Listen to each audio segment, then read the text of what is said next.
Bismillahirrahmanirrahim. Assalamualaikum warahmatullahi wabarakatuh.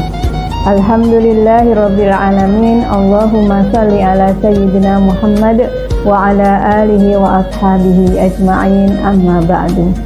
Sahabat salimah yang dimuliakan Allah, pada hari ini marilah kita pelajari sejenak kisah Rasulullah SAW ketika awal berdakwah di Madinah. Ketika beliau datang ke Madinah pertama kali, maka yang beliau lakukan adalah membangun masjid, yakni Masjid Quba dan Masjid Nabawi. Rasulullah sangat memahami bahwa masjid menjadi sarana yang sangat penting untuk proses pengembangan dakwah Islam.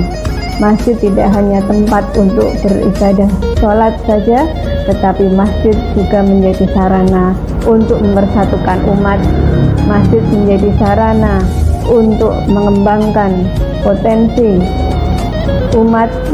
Masjid juga menjadi sarana untuk bermusyawarah, mengatur strategi, mengembangkan ekonomi dan kesejahteraan umat. Untuk itu, hari ini kita akan mempelajari bagaimana Islam memberikan apresiasi untuk orang-orang yang mau hadir ke masjid, menjalankan aktivitas memakmurkan masjid. Rasulullah memberikan kabar gembira bagi orang-orang yang mau hadir ke masjid. Di antara kabar gembira dari beliau, yang pertama adalah langkah menuju masjid merupakan kebaikan dan sarana menghapus dosa serta meninggikan derajat.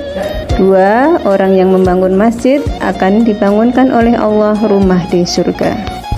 3. Melaksanakan sholat di masjid lebih utama 27 derajat dibandingkan sholat di rumah.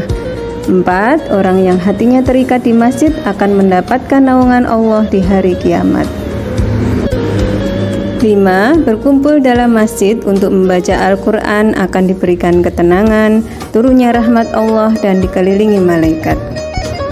6. Diberikan cahaya di hari kiamat bagi orang yang berangkat ke masjid pada malam gelap gulita. Sahabat salimah yang dirahmati Allah, setelah kita mendapatkan motivasi yang luar biasa dari Rasulullah bagi orang-orang yang memakmurkan masjid, maka berikutnya apa yang harus kita lakukan supaya kita termasuk orang-orang yang memakmurkan masjid? Yang pertama, niat ikhlas hadir ke masjid hanya untuk mencari ridha Allah. 2. Membangun dan merawat masjid. 3. Melaksanakan sholat berjamaah di masjid. 4. Hadir dalam aktivitas-aktivitas syiar Islam di masjid. Dan yang kelima, memenuhi adab penghormatan di dalam masjid. Berikut ini adab-adab yang sudah dianjurkan di dalam Islam ketika kita berada di dalam masjid. Di antaranya adalah yang pertama, masuk masjid mendahulukan kaki kanan sambil berdoa, Allahumma ftahli abwaaba rahmatik. Kemudian yang kedua, memakai pakaian yang bersih, rapi, dan menutup aurat. 3. Menjaga kebersihan dan ketertiban. 4. Tidak mengganggu orang lain.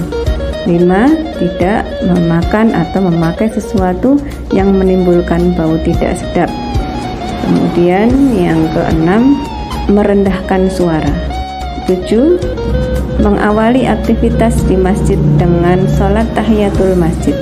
Kemudian 8. Keluar masjid mendahulukan kaki kiri sambil berdoa, Allahumma inni as'aluka min fadlik. Sahabat salimah yang dimuliakan Allah, setelah kita melihat tentang bagaimana Islam mendorong kita untuk berperan dalam memakmurkan masjid dengan segala apresiasi yang diberikan Allah, maka marilah kita semua bersama-sama mempunyai komitmen untuk memakmurkan masjid, menjadikan masjid sebagai sarana pembinaan umat, menjadikan masjid sebagai sarana untuk mengembangkan dakwah Islam.